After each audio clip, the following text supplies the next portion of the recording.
محمد وعجل fridge برائے تشریف آوری رحمت للعالمین و امیر المؤمنین و سیدۃ النساء العالمین و ائمۃ الطاہرین بآواز بلندر صلوات اللهم صل على محمد محمد وآل وعلى محمد وعجل فرجهم. سورہ فاتحہ۔ بسم اللہ الرحمن الرحیم، الحمد للہ رب العالمین الرحمن الرحیم مالک یوم الدین، ایاک نعبد و ایاک نستعین، اهدنا الصراط المستقیم صراط الذین انعمت علیہم غیر المغضوب علیہم ولا الضالین۔ بسم اللہ الرحمن الرحیم، قل هو اللہ احد اللہ الصمد لم یلد ولم یولد ولم یکن له کفوا احد، صدق اللہ العلی العظیم۔ ایک دفعہ سورہ فاتحہ اور 3 دفعہ سورہ اخلاص بانی مجلس کے تمام مرحومین جملہ مومنین اور مومنات بالخصوص شہداء عزاداری امام حسین علیہ السلام کے لیے۔ بسم اللہ الرحمن الرحیم، الحمد للہ رب العالمین الرحمن الرحیم مالک یوم الدین، ایاک نعبد و ایاک نستعین، اهدنا الصراط المستقیم صراط الذین انعمت علیہم غیر المغضوب علیہم ولا الضالین۔ بسم اللہ الرحمن الرحیم، قل هو اللہ احد اللہ الصمد لم یلد ولم یولد ولم یکن له کفوا احد۔ بسم اللہ الرحمن الرحیم، قل هو اللہ احد اللہ الصمد لم یلد ولم یولد ولم یکن له کفوا احد، صدق اللہ العلی العظیم۔ اللهم اغفر للمؤمنین والمؤمنات والمسلمین والمسلمات الاحیاء منهم والاموات، تابع بیننا وبینهم بالخیرات انک مجیب الدعوات انک علی کل شیء قدیر، صلوات اللہ صلی علی محمد وآل محمد وعجل فرجهم محمد أجمعين۔ وعلى محمد وعجل فرج اعوذ باللہ من الشیطان الرجیم، بسم اللہ الرحمن الرحیم۔ الحمد للہ الذی لا یحصی نعماہ العادون ولا یؤدی حقہ المجتہدون، الذی لیس لصفته حد محدود ولا نعت موجود ولا اجل ممدود، فطر الخلائق بقدرته ونشر الریاح برحمته، الصلاة والسلام علی المہیمن علی رسله والخاتم لأصفیائه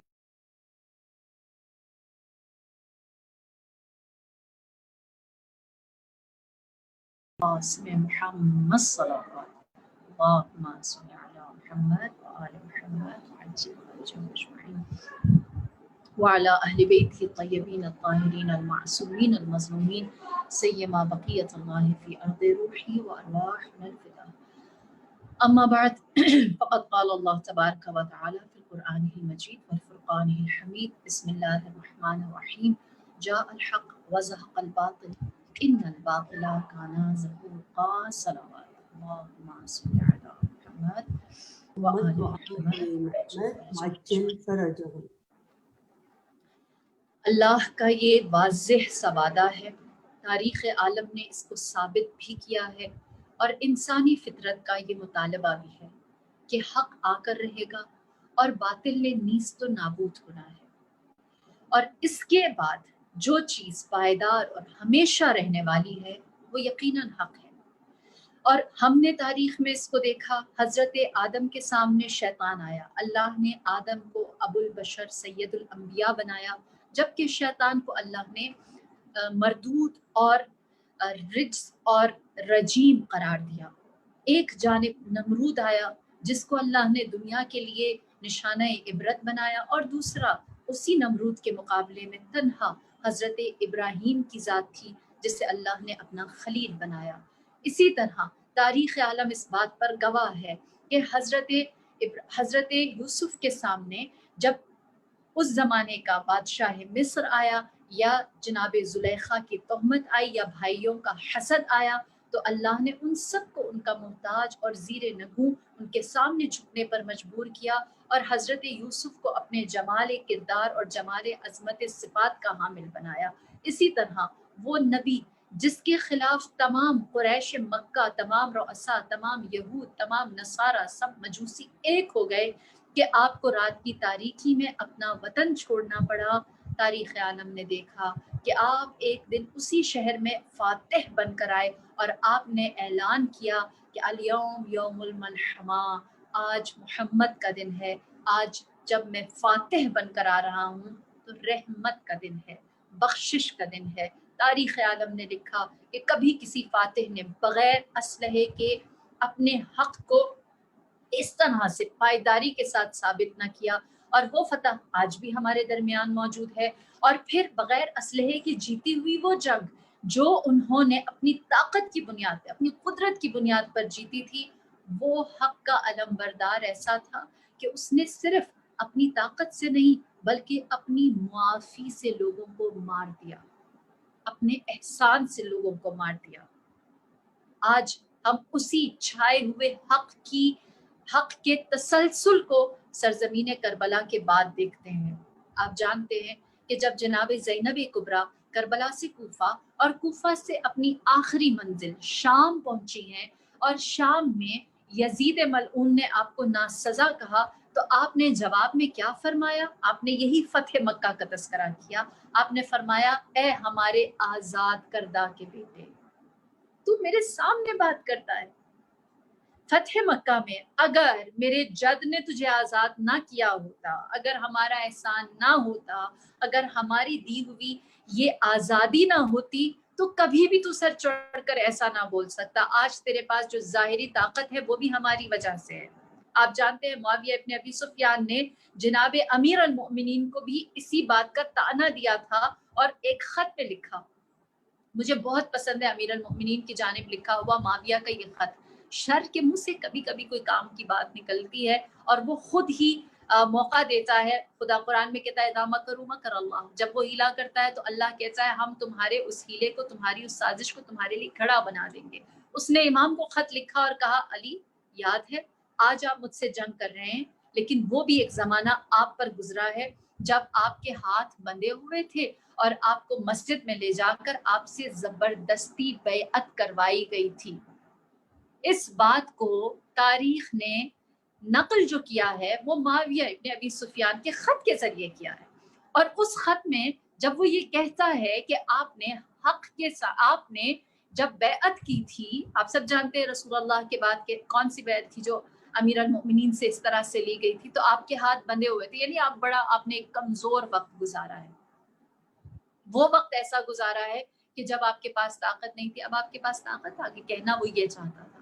کہ امام کو ایک تانا دے اس بات کا کہ آپ نے ایک محتاجی کا دورانیہ بھی گزارا ہے، آج آپ میرے سے جنگ کرنے کی بات کرتے ہیں۔ میرے مولا کے پاس جب اس کا یہ خط آیا تو آپ نے اس کے جواب میں کیا لکھا؟ فرمایا، تو نے چاہا مجھے رسوا کرے، جبکہ تو نے میری عظمت کو بیان کیا۔ تم نے اس بات کا اقرار کیا، جہاں باطل تھا وہاں میں اپنی مرضی، اپنی رضا سے نہیں گیا تھا، کھلے ہاتھوں سے نہیں گیا تھا، مجھے لے جایا گیا تھا جبکہ میرے ہاتھ بندھے ہوئے تھے۔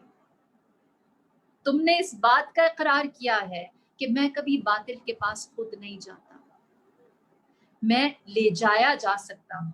اور وہ میرے لیے مجبوری ہو سکتی ہے، لیکن وہ میری رضا، میری مرضی نہیں ہو سکتی۔ تم نے میرے حق پر ہونے کی خود دلیل فراہم کی ہے، اور اسی جانب جناب زینب کبریٰ نے اشارہ فرمایا کہ ہمارے آزاد کردہ، تم ہمارے سامنے بات کرتے ہو، تم ہمارے سامنے اس طرح سے کلام کرتے ہو، لہٰذا حق جو ہے وہ اگر رسن بستہ بھی ہو، اگر وہ باندھا گیا بھی ہو، تو بھی حق کی جو بات ہے وہ ان رسیوں سے، وہ ان زنجیروں سے زیادہ طاقتور، ان سے زیادہ اثر انگیز ہوتی ہے۔ یہی وجہ ہے کہ آج ہم دیکھتے ہیں کہ بی بی کا جو سفر یا آپ کا جو محاذ کربلا سے نکلتے ہوئے، جس کا میں نے کل تذکرہ کیا تھا کہ آپ کے مختلف سفر تھے اور کس سفر میں کیا فرق اور کس طرح سے آپ نے ایک ایک منزل کو طے کیا ہے۔ جب آپ شام پہنچی ہیں، شام میں آپ کے سامنے یزید کا نمائندہ عبید اللہ ابن زیاد تھا۔ جب بی بی داخل ہوئی ہیں اس کے دربار میں تو کہتے ہیں کہ عبید اللہ ابن زیاد نے بی بی کو مخاطب کر کے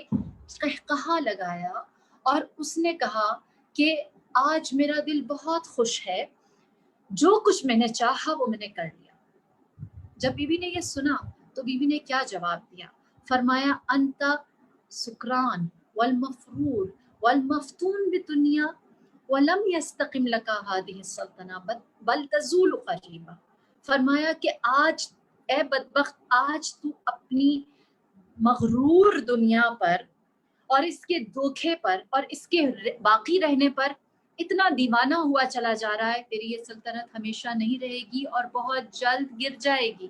پھر فرمایا، اے ابن زیاد، یہ خیال نہ کر تو نے اگر میرے بھائی امام حسین علیہ الصلوۃ والسلام کو قتل کر دیا ہے تو تیرے دل میں سکون رہے گا، تجھے قرار آ جائے گا، تو اللہ کے اس وعدے کو دیکھے گا جو دنیا میں بھی ہے اور آخرت میں بھی ہے۔ اللہ کا وعدہ تو دنیا میں بھی دیکھے گا اور آخرت میں دیکھے گا۔ پھر بیوی نے سوال کیا خوش کون ہوگا اور غمگین کون ہوگا، عزت کس کے حصے میں آئے گی اور ذلت کس کا مقدر بنے گی؟ بہت جلد یہ وقت ثابت کر لے گا،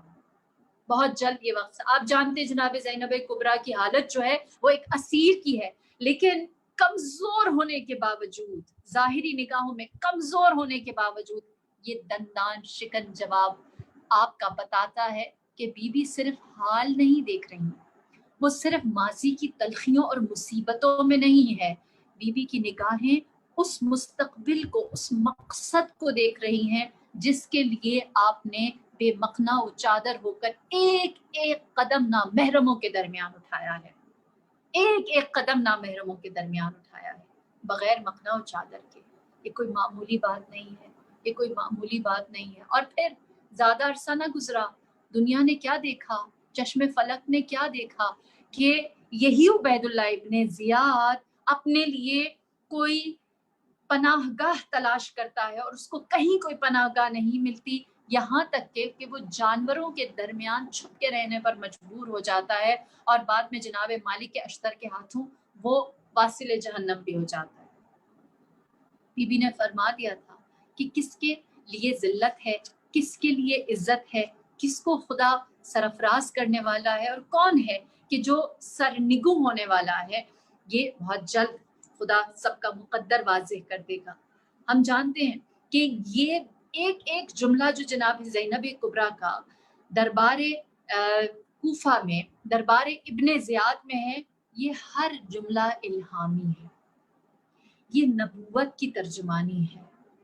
یہ امامت اور رہبری کی جانب سے پیغام ہے جو کسی بھی بندہ بشر کو دیا جا سکتا ہے۔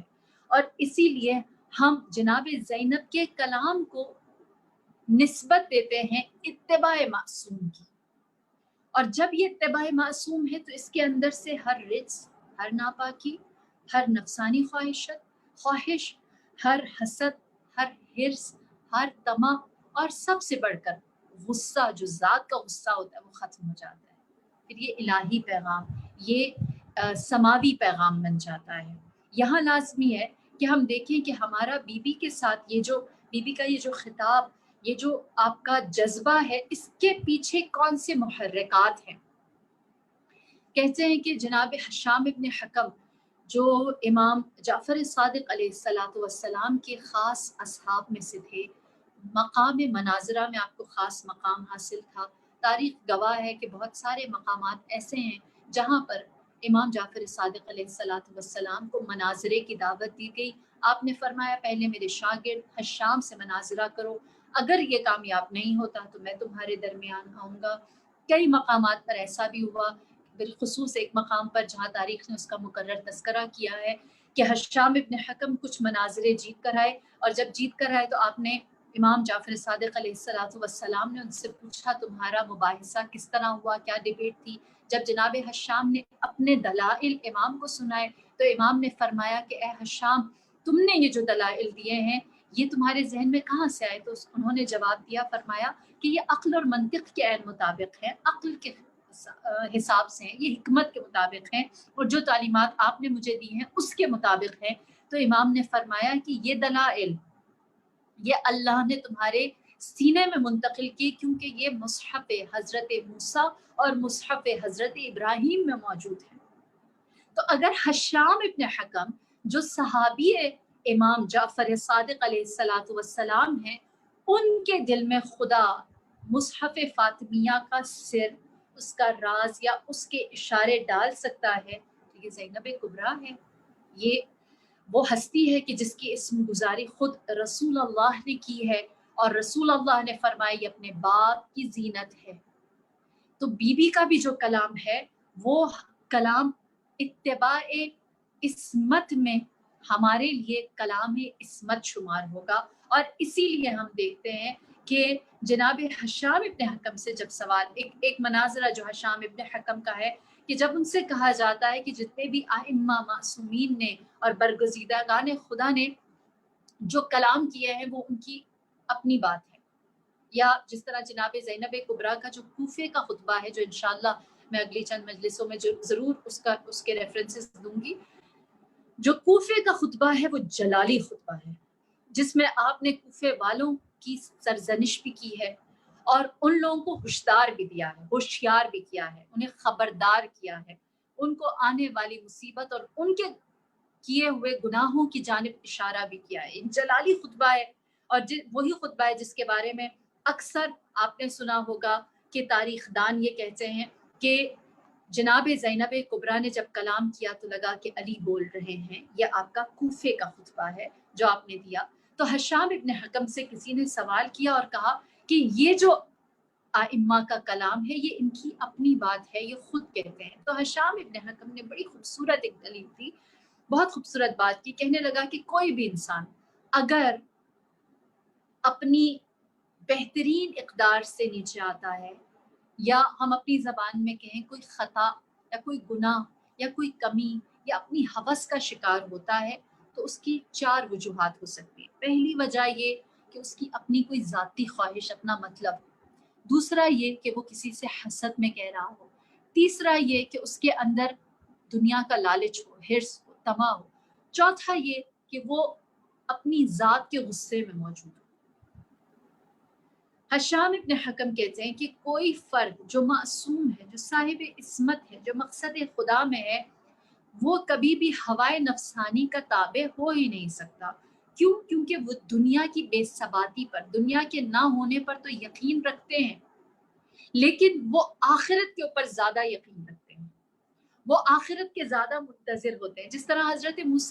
حضرت موسیٰ سے ان کے چاہنے والوں نے یہ کہا کہ فرعون کا اتنا بڑا قصر ہے، وہ اتنی جاہ و حشم کے ساتھ رہتا ہے، آپ کا بھی ایسا ہونا چاہیے ہے۔ تو اس وقت پھر حضرت موسیٰ نے اپنے حوارین، اپنے چاہنے والوں کو جواب میں یہ کہا تھا کہ اگر تم نے میرے لیے کوئی گھر بنانا ہے، کوئی مسکن بنانا ہے تو ضرور بناؤ، لیکن ایک شرط ہے، اور وہ شرط یہ ہے کہ جو میرا گھر بنانا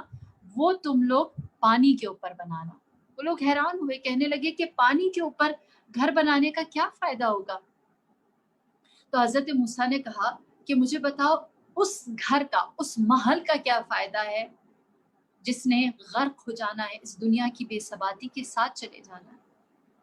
یہ دنیا پل کی مانند ہے اور اس دنیا میں جو بھی رہتا ہے وہ یہاں سے گزر رہا ہے، یہ مسکن نہیں ہے، یہ منزل نہیں ہے۔ بس وہ دنیا کی بے ثباتی کا جتنا یقین رکھتے ہیں اتنا انہیں جنت کے ہونے پر یقین ہے، اور جب انہیں ان جنت کے ہونے پر یقین ہے تو وہ کیسے ہو سکتا ہے کہ کوئی شخص دائمی چیز کو چھوڑ کر، جو ان کے لیے ہمیشہ ہمیشہ کے لیے ہے اور کبھی بھی کوئی بھی ان سے نہیں چھین سکتا، اس کو چھوڑ کر ایک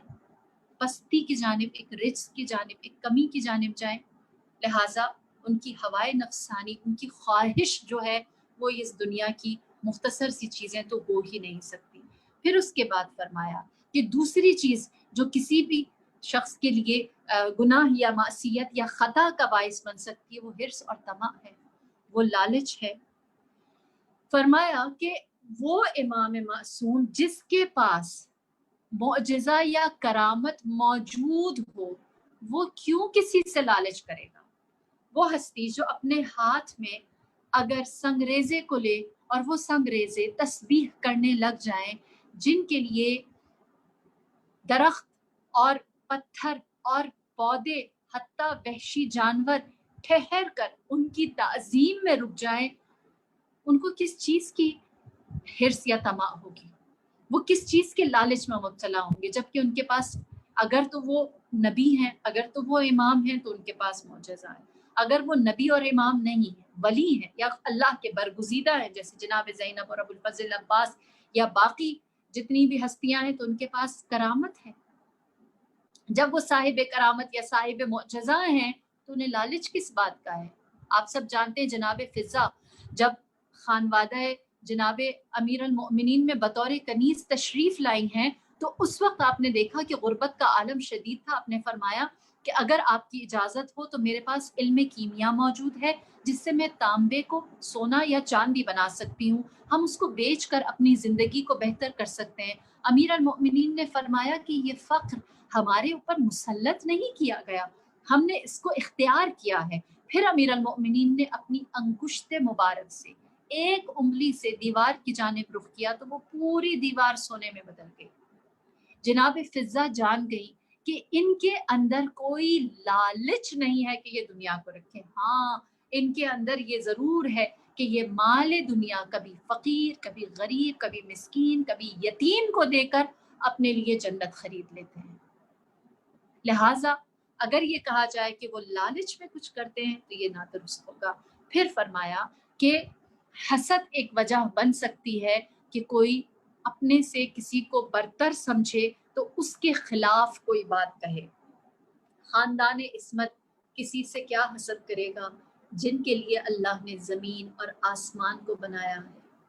جن کے لیے اللہ نے جنت اور جہنم کو خلق کیا ہے۔ وہ کسی سے کیا حسد کریں گے کہ وہ جب کسی کے سامنے جناب زینب کبریٰ کے سامنے یزید کیا تھا؟ ان کے آزاد کردہ ایک غلام کا بیٹا، یا پھر ان کے لیے عبید اللہ ابن زیاد کیا تھا؟ وہ کہ جس کے حسب نسب کا علم نہیں ہے۔ ان کے لیے عمر ابن سعد کیا تھا؟ رائے کی ایک سند کے پیچھے گناہ عظیم کرنے والا معصیت کار۔ ان کے لیے شمر بن ذی الجوشن کیا تھا؟ سونے کی ایک تھیلی کے لیے کسی کا بھی قتل کرنے والا، ہماری زبان میں کہیں کرائے کا قاتل۔ بس یہ ان سے حسد کریں گے؟ ان سے کس چیز کا حسد کریں گے؟ ان کے پاس کیا تھا جس سے وہ حسد کریں گے؟ یہ جو اپنی زندگی کے تھوڑے سے دن ایک جھاگ کے اوپر کھڑے ہو کر گزار رہے تھے، ان سے اہل البیت یا خاندان آل اطہار کے حسد کا سوال پیدا نہیں ہوتا۔ جو سب سے اوپر ہوتا ہے، جس کی فضیلت کا معترف اس کا دشمن بھی ہو، روایت کیا کہتی ہے کہ جب جنگ نہروان تھی، عمرو ابن عاص خیمہ معاویہ ابن ابی سفیان میں گیا تو اس نے معاویہ ابن ابی سفیان کو سوتا ہوا پایا، تلوار پڑی ہوئی تھی معاویہ ابن ابی سفیان کی۔ عمرو ابن عاص نے اس تلوار کا یوں جائزہ لینا شروع کیا اور معاویہ کی آنکھ کھل گئی۔ معاویہ نے عمرو ابن عاص سے کہا کیا میرے قتل کا ارادہ رکھتے ہو؟ تو اس وقت معاویہ نے کہا کہ عمرو ابن عاص نے کہا کہ اگر میں تمہیں قتل کرنا چاہوں تو میں اس خاموشی میں آ کر تمہیں نہیں ماروں گا، میں اتنا چالاک ہوں کہ میں تمہارے قتل کا بندوبست کرنے کے لیے تمہیں علی ابن ابی طالب کے سامنے بھیج دوں گا، علی تمہارا قتل کر دیں گے۔ افضل ما شہدت بہ الاعداء، فضیلت وہ ہے جس کی گواہی دشمن بھی دے، دشمن بھی معترف ہو کہ یہ صاحب فضیلت ہے۔ تو آل اطہار اور خانوادہ رسول جن کی فضیلت کی گواہی ان کا دشمن بھی دیتا ہے، وہ جب سب سے اوپر ہے تو انہیں کسی سے حسد کس بنیاد پر، کس وجہ سے ہو سکتا ہے؟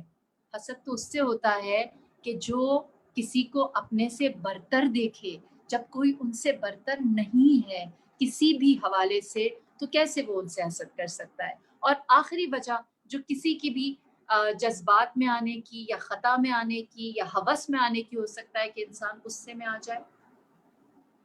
غصے میں اگر آ کر وہ کرے تو جن کا غصہ یا جن کی رضا اہل البیت اللہ کے لیے ہو، وہ کبھی بھی اپنے غصے میں اپنی ہوس یا اپنی خواہش کی بات نہیں کرتے۔ لہٰذا یہ چار عامل ہیں جو کسی بھی انسان کو گناہ کی جانب لے کر جا سکتے ہیں یا جذبات کی جانب لے کر جا سکتے ہیں، اور اہل البیت ان ساری چیزوں سے الگ اور جدا ہے۔ بس ہمارے لیے جو بی کا یہ کلام ہے، یہ سراپا وحی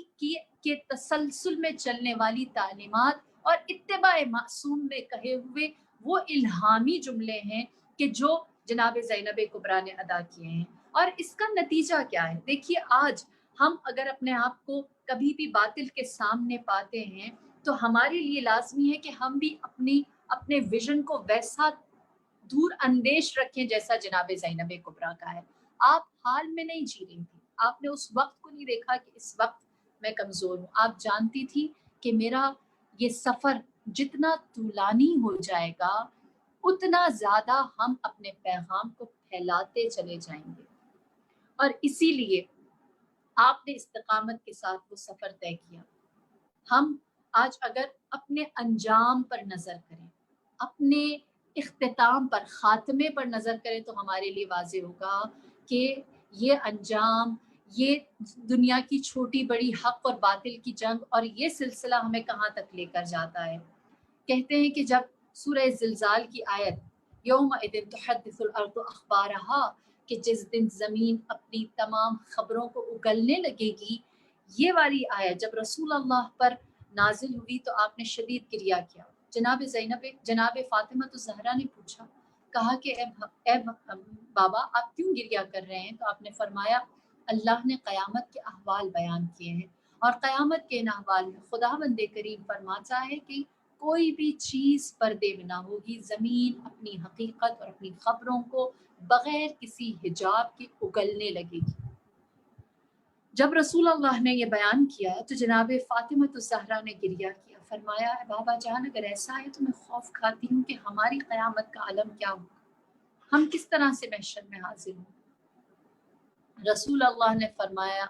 کہ اے فاطمہ الزہرا، پروردگار عالم نے آپ کے لیے خاص مقام رکھا ہے، خداوند کریم آپ کے لیے عظیم مرتبہ رکھتا ہے. پھر نبی خدا نے ایک حدیث نقل کی جو میرے اور آپ کے لیے بطور کنیز فاطمہ الزہرا، بطور کنیز زینب کبریٰ، بطور کنیز آل اطہار ہماری منزل کا تعین کرتی ہے.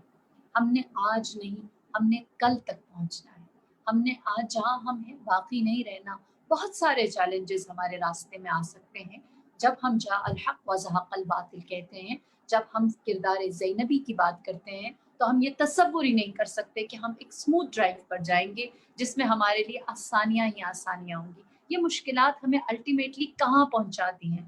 میرے نبی فرماتے ہیں اے فاطمہ الزہرا، جب پروردگار عالم چاہے گا کہ قیامت کو بپا کرے اور اسرافیل سے کہے گا کہ سور پھونک دے، تو اس سے پہلے خداوند کریم دو ملک مقرب کو آپ کی قبر اطہر پر بھیجے گا، اور آپ کو آپ کی قبر اطہر کے پاس دو حلۂ بہشتی پیش کیے جائیں گے،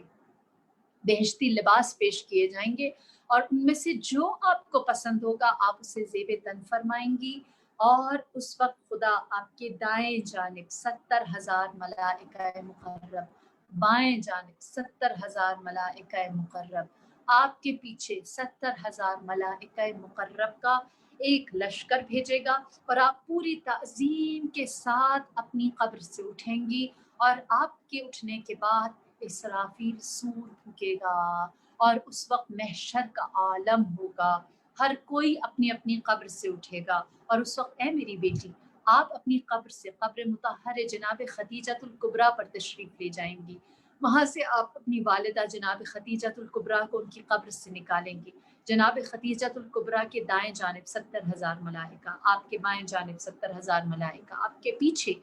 70,000 ملائکہ، اور جناب خدیجۃ الکبریٰ کے ہاتھ میں لواء الحمد یعنی اسلام کا پرچم ہوگا. مردوں میں لواء الحمد جناب علی بن ابی طالب علیہ السلام کے پاس ہوگا، اور خواتین میں یہ اختصاص، یہ امتیاز، یہ فضیلت مادر سیدۃ النساء العالمین جناب خدیجۃ الکبریٰ کو یہ فضیلت حاصل ہوگی کہ وہ اپنے ہاتھ میں اسلام کا پرچم لے کر محشر میں داخل ہوں گی. پھر نبی نے فرمایا ہے کہ آپ قبر جناب آسیہ پر جائیں گی، قبر جناب ہاجرہ پر جائیں گی، قبر جناب مریم پر جائیں گی، قبر جناب سارہ پر جائیں گی، قبر جناب مادر حضرت موسیٰ پر جائیں گی، خواہر حضرت موسیٰ، یہاں تک کہ ادیان الہی روز اول سے دین الہی کی ترویج میں جتنی خواتین نے اپنا اپنا کردار ادا کیا، جس نے حق کنیزی ادا کیا، آپ ان کی قبور پر جائیں گی، اور ان کے ساتھ 70,000 ملائکہ مقرب ہوں گے، اور ان کے ہمراہ جب آپ کا ایک عظیم لشکر تیار ہو جائے گا. کہاں؟ محشر کا وہ عالم جہاں ہر کوئی اضطراب اور پریشانی اور دگرگونی میں ہوگا. ہر انسان اپنے لیے کوئی جائے امن، کوئی پناہ گاہ تلاش کر رہا ہوگا. وہاں پر آپ کا وجود اطہر عزت اور تکریم کے ساتھ ملائکہ کے لشکر میں ہوگا. خداوند کریم جب سور پھونکے گا تو اس وقت عالم یہ ہوگا کہ اللہ قرآن میں کیا کہتا ہے، یوم یفر المرء من اخیہ و امہ و ابیہ و صاحبتہ و بنیہ، جس دن ہر رشتہ دوسرے رشتے سے فرار کر رہا ہوگا، باپ اپنی اولاد کو نہیں پہچانے گا، بھائی بھائی کو نہیں جان سکے گا، ہر مالک اپنی چیز سے فرار کر رہا ہوگا، اور ہر کوئی اپنے لیے کوئی جائے امن، کوئی پناہ گاہ تلاش کر رہا ہوگا، کشمکش کا عالم ہوگا، یہاں تک کہ لوگ پوچھیں گے اور کہیں گے لمن الملک، آج کا وقت، آج کا دن کس کے اختیار میں ہے، کون ہے جو صاحب قدرت ہے؟ اللہ کی جانب سے جواب آئے گا للہ الواحد القہار، آج خدا واحد اور قہار کا دن ہے۔ اس دن ہر موجود، ہر مخلوق، ہر چیز جو کبھی خلقت میں تھی وہ اللہ کے سامنے جواب دہ ہوگی، اللہ اس سے سوال کرے گا، وہ میزان کی منزل سے گزرے گا، اسے حساب دینا ہوگا، اس کے دائیں ہاتھ میں اس کے حسنات، اس کے بائیں ہاتھ میں اس کے سیئات، لوگ اپنے نامہ اعمال کو دیکھ کر پریشان ہوں گے اور سوچ رہے ہوں گے کہ ہم کس طرح سے جواب دیں، یوم تشہد ارجلہم والسنتہم، ان کے اپنے اعضاء اور جوارح ان کے خلاف گواہی دے رہے ہوں گے، وہ اپنے اعضاء و جوارح کے سامنے بھی مجبور ہو جائیں گے، کوئی چیز کسی کی نہ ہوگی، انسان صرف اور صرف ایک محکوم و مجبور اور مسئول یعنی جواب دہ چیز ہوگا۔ اس عالم میں فاطمہ الزہرا اور ان کی کنیزیں عزت اور احترام کی حامل ہوں، ان کے لیے اللہ تعظیم رکھے گا، ان کے لیے اللہ اس دن بھی ملائکہ کو ان کی خدمت میں رکھے گا، سبحان اللہ۔ لہٰذا خدا کہے گا، رسول اللہ فرماتے ہیں کہ اللہ کی طرف سے حکم ہوگا، اے فاطمہ آپ داخل محشر ہو جائیں، اور خدا اس کے لیے، بی بی کے لیے خاص ناقہ بہشتی بھیجے گا، ایک بہشتی ناقہ کہتے ہیں اونٹنی کو، ایک ناقہ بہشتی بھیجے گا کہ جو اس سے پہلے اولین اور آخرین میں کسی نے نہ دیکھی کہ یہ ناقہ بہشتی کیسا ہوگا۔ وہ ناقہ بہشتی ایسا ہوگا کہ جس کی پیشانی کو اللہ نے اپنے نور سے خلق کیا ہوگا، اس کی پشت اللہ کی خشیت سے بنی ہوگی، اس کی دم مشک اور عنبر کی خوشبو سے معطر ہوگی۔ وہ ناقہ جب چلنے لگے گی تو اس سے تسبیح اور تقدیس اور اللہ کی تجلیل کی صدائیں آنے لگیں گی، اور خدا نے اس کی پشت پر ایک قبہ بنا رکھا ہوگا کہ وہ قبہ نور سے بنا ہوگا، جس کے 70 تاج کرامت جس کے اوپر ہوں گے، اور وہ قبہ ایسا ہوگا کہ وہ 70 تاج کرامت سے مزید 70 انوار پھوٹ رہے ہوں گے، اور اس قبے کی صورت ایسی ہوگی کہ یرا ظاہرھا من باطنھا و باطنھا من ظاہرھا، ظاہرھا عفو اللہ و باطنھا رحمت اللہ۔ اس قبے کا، اس گنبد کا وجود ایسا ہوگا کہ اس کا ظاہر اس کے باطن سے، اس کا باطن اس کے ظاہر سے آیا ہوگا، اور اس کا جو باطن ہے وہ اللہ کی رحمت ہوگی، اور اس کا جو ظاہر ہے وہ اللہ کی بخشش ہوگی۔ فرمایا کہ اس ناقے کے اس قبے میں بی بی کو سوار کیا جائے گا، وہ ایک عماری سجا دی جائے گی، پھر پروردگار عالم اپنی جانب سے اپنی عظمت اور اپنی کبریائی کی رضا کو جناب فاطمہ الزہرا پر تان دے گا۔ دائیں جانب 70,000 ملائکہ مقرب، بائیں جانب 70,000 ملائکہ مقرب، پشت پر 70,000 ملائکہ مقرب، آپ کی والدہ اپنے ہاتھ میں لواء الحمد لیے، اور پھر جب کہا جائے گا اب بی بی کو وارد محشر کیا جاتا ہے، وہ ہاتھ آگے آئے جن ہاتھوں پر ہم نے مصحف حضرت موسیٰ، جس پر ہم نے مصحف ابراہیم، مصحف داؤد، مصحف عیسیٰ، مصحف محمد مصطفیٰ صلی اللہ علیہ وآلہ وسلم کو سونپا تھا، وہ ہاتھ جس نے عرش و کرسی اور لوح محفوظ کی تمام امانتوں کو صدر مطہر رسول اللہ، قلب مطہر نبی خدا اور دیگر انبیاء اتارا ہے، وہ ہاتھ آگے آئے۔ جناب جبرائیل امین سردار الملائکہ فرمائیں گے، سید الملائکہ فرمائیں گے کہ اے پروردگار وہ ہاتھ میرے ہیں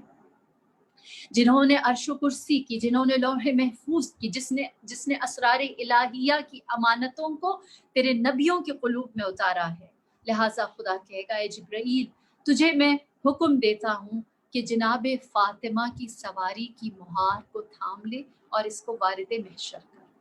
وہ لمحہ ہوگا جب بی بی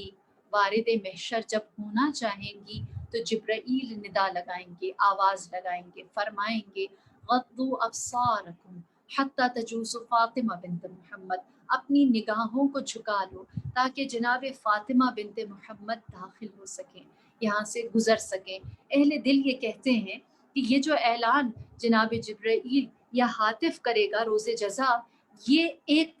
اعلان اس لیے ہوگا کہ لوگوں تک حجت تمام ہو جائے، یہ ابہام نہ رہے کہ یہ عزت، یہ شرف، یہ تعظیم، یہ مقام، یہ مرتبہ کس کو دیا جا رہا ہے، سب کے لیے واضح ہو جائے کہ یہ خاتم النبیین کی بیٹی فاطمہ بنت محمد ہیں، رسول اللہ صلی اللہ علیہ وآلہ وسلم۔ اس بات کو تمام کرنے کے لیے، واضح کرنے، حجت تمام کرنے کے لیے یہ اعلان کیا جائے گا، ورنہ جو ہستی ناقہ بہشتی پر سوار ہے، جس کا نور قبے کے اندر ایسا ہے کہ اس پر اللہ نے اپنی عظمت اور اپنی کبریائی کی ردا تان رکھی ہے، چادر ڈالی ہوئی ہے،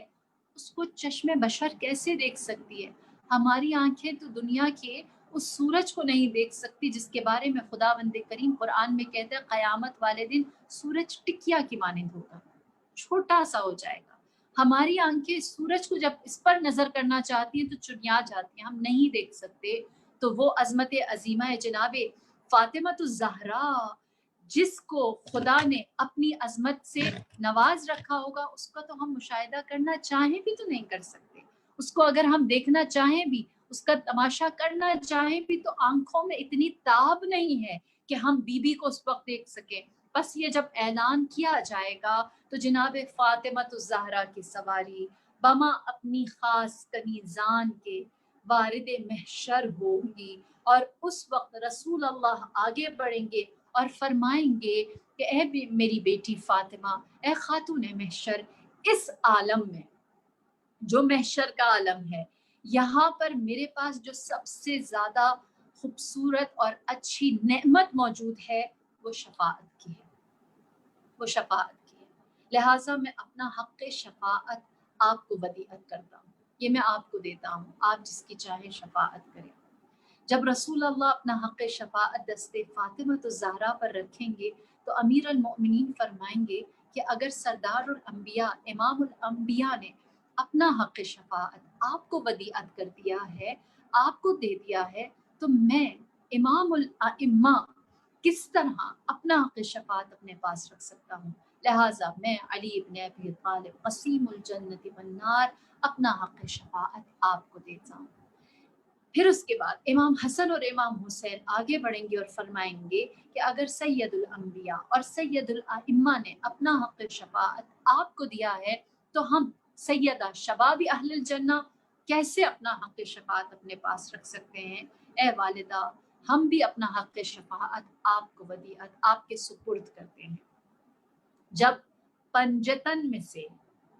4 ہستیاں بڑھ کر اپنا حق شفاعت جناب فاطمۃ الزہرا کو دے دیں گے، ہم فاطمۃ و ابوہا و بعلہا و بنوہا کا عالم کل محشر دیکھے گا، کل محشر دیکھے گا کہ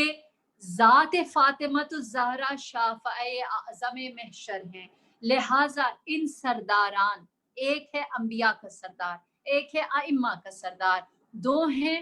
جوانان جنت کے سردار، جب کل سرداری فاطمۃ الزہرا کی خدمت میں آ گئی ہے تو جناب آدم سے لے کر خاتم تک تمام انبیاء، تمام مرسلین کہیں گے کہ اگر ہمارے سید و سردار نے اپنا حق شفاعت آپ کو ودیعت کیا ہے تو ہم کیسے رکھ سکتے ہیں؟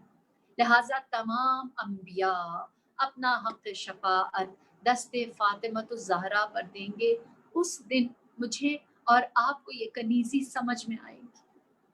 اس دن ہم سمجھیں گے کہ کیوں رسول اللہ نے فرمایا تھا جس نے میری اس بیٹی فاطمۃ الزہرا کو راضی رکھا اس نے مجھے راضی رکھا، اور جس نے مجھے راضی رکھا اس نے اللہ کو راضی رکھا۔ اور اس دن جیسے ہم محب اپنی قسمت پر انشاءاللہ ناز کریں گے،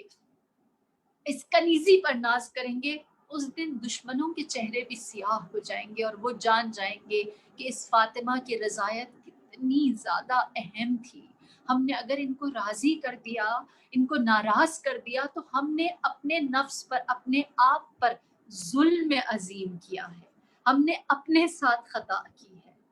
وہ مقام ہوگا جہاں پر دنیا سمجھ جائے گی کہ رسول اللہ کیوں فرماتے رہے تھے فاطمہ تو بضعۃ منی یا قرۃ عینی و ثمرۃ فؤادی وجم التی بین قلبی، کہ یہ فاطمہ میری آنکھوں کا نور ہے، یہ میرے دل کا ثمرہ ہے، یہ فاطمہ میرے جگر کا ٹکڑا ہے۔ وہ مقام ہوگا جہاں جناب فاطمہ الزہرا جب وہ حق شفاعت لیں گی تو اس وقت فرمائیں گی اے پروردگار میں تیرے سامنے تیری اس نعمت پر شکر کرتی ہوں۔ روایت ہے کہ خدا قیامت والے دن سب سے سوال کرے گا، سب سے حساب کتاب مانگے گا۔ ذات فاطمہ الزہرا وہ واحد ہستی ہے جس سے اللہ اس دن کہے گا سل تعطی، اے فاطمہ آپ مجھ سے مانگیے، میں آج بھی آپ کو کچھ دینا چاہتا ہوں۔ تو بی بی فرمائیں گے اے پروردگار مجھے تیری رضا چاہیے، مجھے تیری خوشنودی چاہیے۔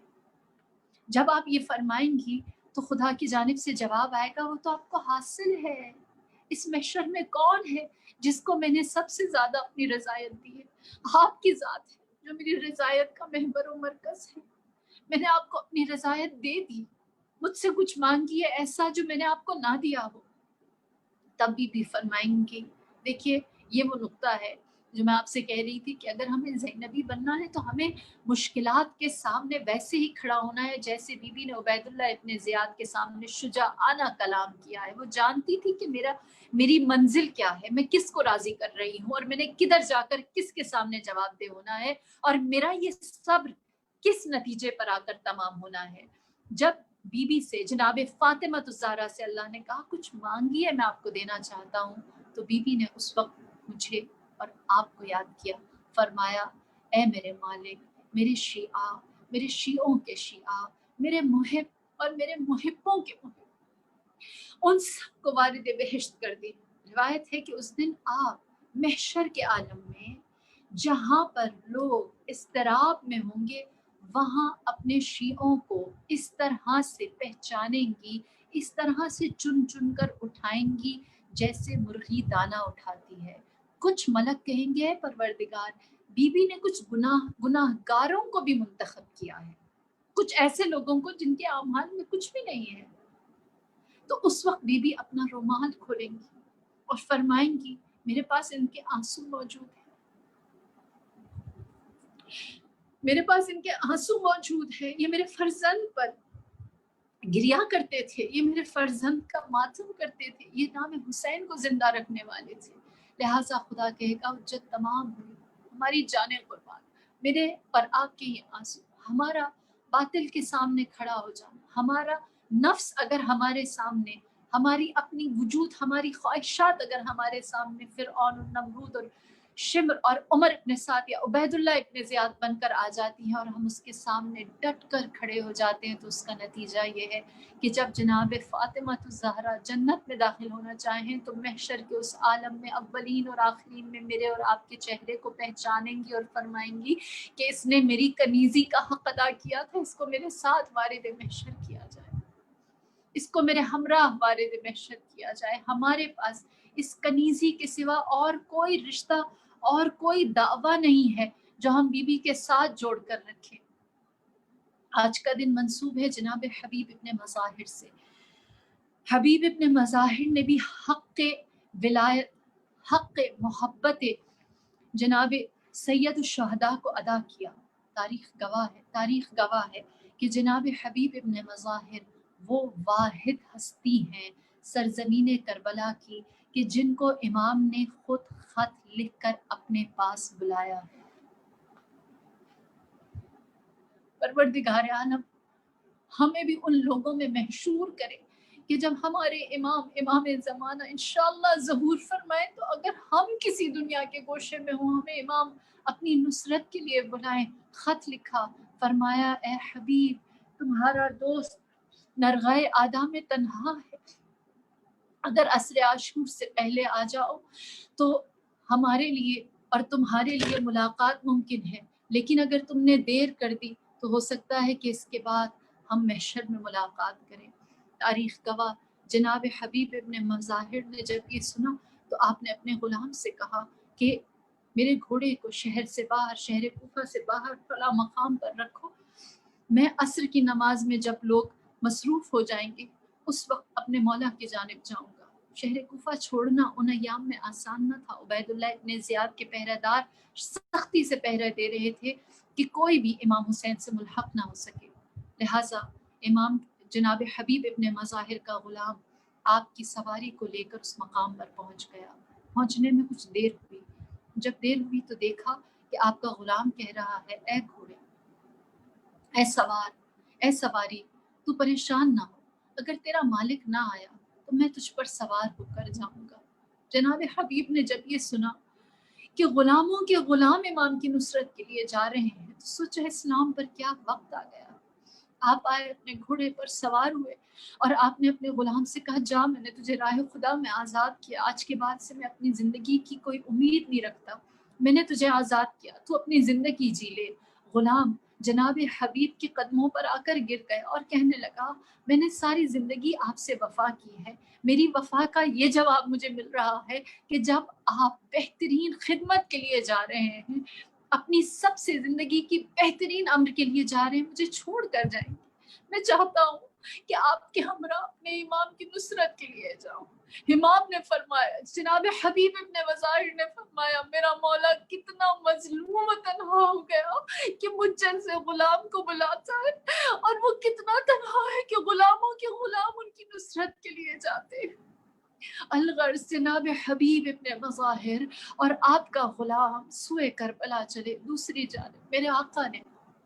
اپنے لشکر کے 3 حصے ترتیب دیے تھے۔ وسطی حصے کا علمدار ابو الفضل عباس کو بنایا، میسرہ کا علمدار جناب حجاج ابن مسعود کو جو مؤذن تھے، آذان دیا کرتے تھے کربلا میں، ان کو بنایا، اور تیسرے حصے کا علمدار بنانے کا جب وقت آیا آپ سے آپ کے اصحاب نے پوچھا کہ یہ سعادت کس کو ملے گی، تو آپ نے فرمایا کہ اس علم کا مالک کچھ ہی دیر میں آتا ہوگا۔ دیکھا کوفے کی جانب سے خاک دھول اٹھتی ہوئی دکھائی دے رہی ہے، اس دھول کو جیسے جیسے قریب آتے ہوئے دیکھا، تاریخ لکھتی ہے سید الشہداء کے چہرے پر شادی، سرور آنا شروع ہو گیا، خوشی آنی شروع ہو گئی، اور جیسے ہی حبیب نظر آئے تو آپ نے اپنی باہیں پھیلا دی اور فرمایا میرے بچپن کا یار، میرا دوست، میرا ہمدرد، میرا مخلص میرے پاس آ گیا۔ تو دنیا میں قاری قرآن تھا، اللہ نے تجھے ناطق قرآن کے ساتھ ملحق کر دیا۔ جناب حبیب ابن مظاہر آئے، روایت مشہور ہے جناب زینب کبریٰ نے جب جناب حبیب کے آمد کی خبر سنی تو آپ نے جناب حبیب کو اپنا سلام دیا۔ میری جان قربان، میری روح فدا جناب حبیب ابن مظاہر کی معرفت اہل بیت پر۔ جناب زینب کبریٰ کا جب سلام سنا، امامہ زمین پر رکھا، خاک کربلا اپنے سر پر ڈال کر کہتے زہرا زادیوں پر کیا وقت آ گیا کہ وہ ہم جیسے غلاموں کو سلام دیتی ہیں۔ الغرض روز عاشور آئی، جب جناب حبیب ابن مظاہر سوئے قتل گاہ چلے، گھمسان کی جنگ کی، ایک ایسا مقام آیا جہاں پر جناب حبیب ابن مظاہر کے گھوڑے کی ٹانگیں کاٹ دی گئی۔ جناب حبیب ابن مظاہر گھوڑے سے زمین پر گرے،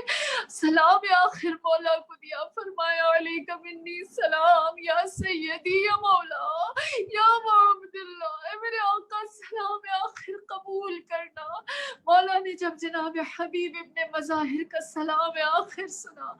آپ کی بالین پر گئے، جناب حبیب جام شہادت نوش کر چکے تھے، حوض کوثر سے سیراب ہو چکے تھے۔ آپ نے فرمایا اے حبیب، بے شک تو قاری قرآن تھا، تو ایک رات میں قرآن ختم کر دیتا تھا، اب تو ناطق قرآن میرے بابا سے ملحق ہو گیا۔ جناب حبیب ابن مظاہر کا لاشا میرے آقا نے اٹھایا، گنج شہیدہ کے قریب رکھا۔ کہتے ہیں کہ جب 11 محرم کو تمام سر تن سے جدا کرنے لگے تو سب سے پہلے جو سر تن سے جدا کیا گیا وہ جناب حبیب ابن مظاہر کا تھا، جس کو نیزے پر سوار نہ کیا۔ کوفہ بھیجنے کی اتنی جلدی تھی کہ جناب حبیب ابن مظاہر کے سر کو گھوڑے کی گردن میں ڈال کر کوفے لے جایا گیا۔ جب کوفے میں گیا تو خولی بن تمیم جو حامل سر تھا وہ کہتا ہے میں نے دیکھا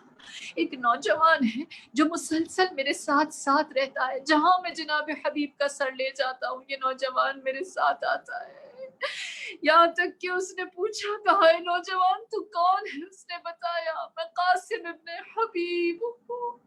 میں حبیب ابن مظاہر کا بیٹا ہوں، یہ سر جو تو جگہ جگہ لیے پھرتا ہے یہ میرے بابا کا سر ہے۔ کہتے ہیں کہ اس کا دل جناب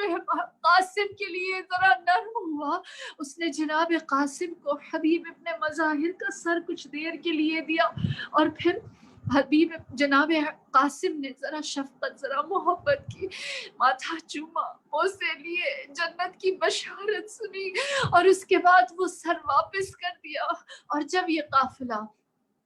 کوفے سے سوئے شام چلا ہے تو کہتے ہیں کہ جناب حبیب ابن مظاہر کے بیٹے قاسم نے کچھ کوفیوں کا اپنے ساتھ لیا اور جناب حبیب ابن مظاہر کا سر واپس لے لیا،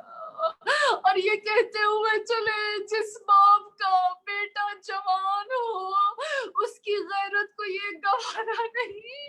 کہ اس کا سر اس کا بدن بغیر سر کے دفن کر دیا جائے۔ میں نے اپنے بابا کا سر واپس لے لیا،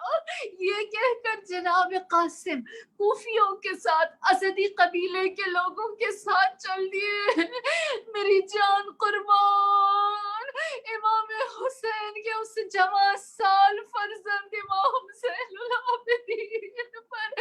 جو یہ فرماتے رہے بابا ابھی ہمارا جہاد جاری ہے، اس جوان بیٹے کو معاف کرنا جو آپ کے سر کو آپ کے تن کے ساتھ دفن نہ کر سکا۔ اللہ لعنت اللہ علی القوم الظالمین وسيعلم الذين ظلموا أي منقلب ينقلبون إنا لله وإنا إليه راجعون۔ بسم الله الرحمن الرحيم۔ اللهم أدخل على أهل القبور السرور، اللهم أغن كل فقير، اللهم أشبع كل جائع، اللهم أكس كل عريان، اللهم اقسم دين كل مدين، اللهم فرج عن كل مكروب، اللهم رد كل غريب، اللهم فك كل أسير، اللهم أصلح كل فاسد من أمور المسلمين، اللهم اشف كل مريض، اللهم سد فقرنا بغنى وغير سوء حالنا بحسن حالك وأغننا من الفقر إنك على كل شيء قدير، آمين يا رب العالمين۔